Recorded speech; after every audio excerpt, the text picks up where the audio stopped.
जय माता दी दोस्तों, हमारे धर्म ग्रंथ पर आपका हार्दिक स्वागत है। दोस्तों, आज की इस वीडियो में हम बात करेंगे साल 2022 में जया एकादशी का व्रत कब पड़ेगा, इसका शुभ मुहूर्त और पूजन की विधि क्या होगी, पारण का शुभ समय क्या रहेगा, एकादशी के दिन घर में सुख शांति धन वैभव की प्राप्ति के लिए कौन से उपाय करने चाहिए और जया एकादशी की व्रत कथा क्या है, इसकी जानकारी के लिए वीडियो को पूरा जरूर देखें। दोस्तों, एकादशी व्रत को सभी व्रतों में श्रेष्ठ माना जाता है। माघ मास के शुक्ल पक्ष की एकादशी को जया एकादशी कहते हैं। जो भी व्यक्ति इस एकादशी का व्रत करते हैं, विधि विधान से भगवान विष्णु और माता लक्ष्मी की पूजा करते हैं, उनकी समस्त मनोकामनाएं पूर्ण होती है।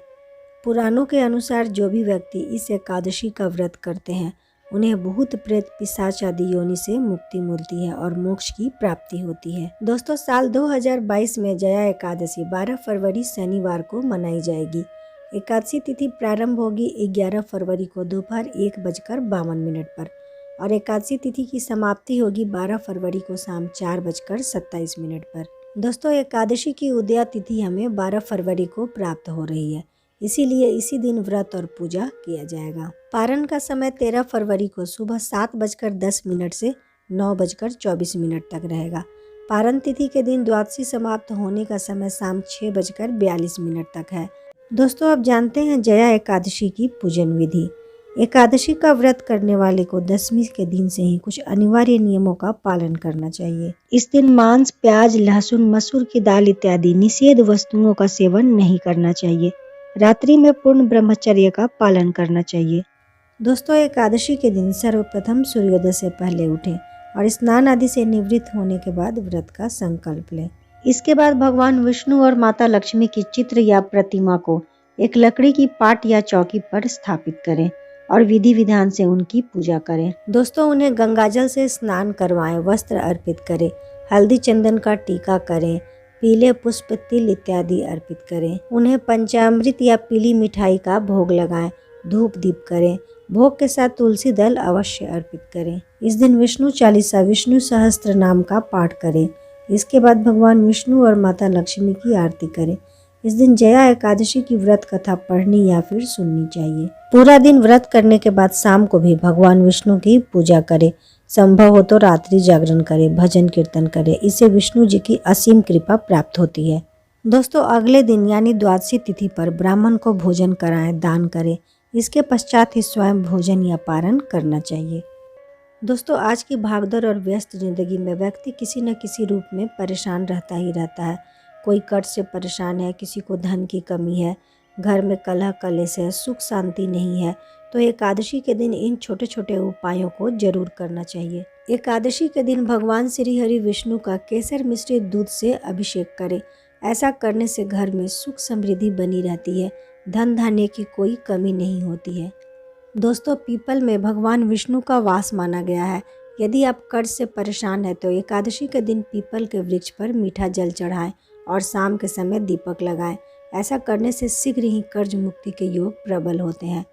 एकादशी के दिन तुलसी की माला से ओम नमो भगवते वासुदेवाय मंत्र का जप करना चाहिए।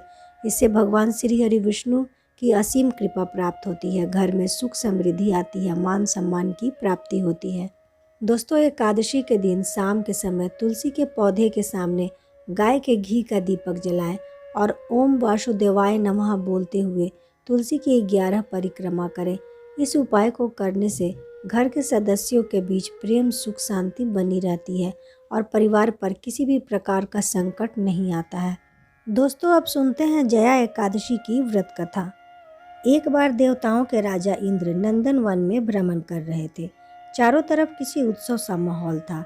गंधर्व गा रहे थे और गंधर्व कन्याएं नृत्य कर रही थी। वहीं पुष्पवती नामक गंधर्व कन्या ने माल्यवान नामक गंधर्व को देखा और उस पर मोहित होकर अपने हाव भाव से उसे रिझाने का प्रयास करने लगी। माल्यवान भी उस गंधर्व कन्या पर मोहित होकर अपने गायन का सुर ताल भूल गया। इससे उत्सव का आनंद फीका पड़ गया। उत्सव में शामिल देवों को यह बात अच्छी नहीं लगी। देवों के राजा इंद्र ने क्रोध में दोनों को शाप दे दिया, जिसके परिणाम स्वरूप दोनों स्वर्ग से पृथ्वी पर आ गए। मृत्यु लोक में हिमालय के जंगल में वे पिशाचों का जीवन व्यतीत करने लगे। वे अपने इस पिशाची जीवन से बहुत दुखी थे। संयोगवश एक बार माघ शुक्ल की जया एकादशी को उन दोनों ने कुछ भी नहीं खाया, न ही कोई पाप कार्य किया। फल फूल खाकर ही अपना गुजारा किया। ठंड से भूख से व्याकुल उन दोनों ने एक पीपल के पेड़ के नीचे पूरी रात व्यतीत की।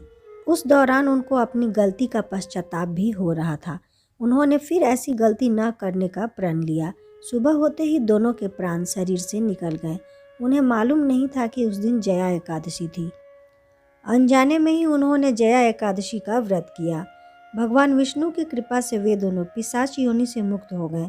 वे फिर से अपने वास्तविक स्वरूप में आ गए और स्वर्ग चले गए।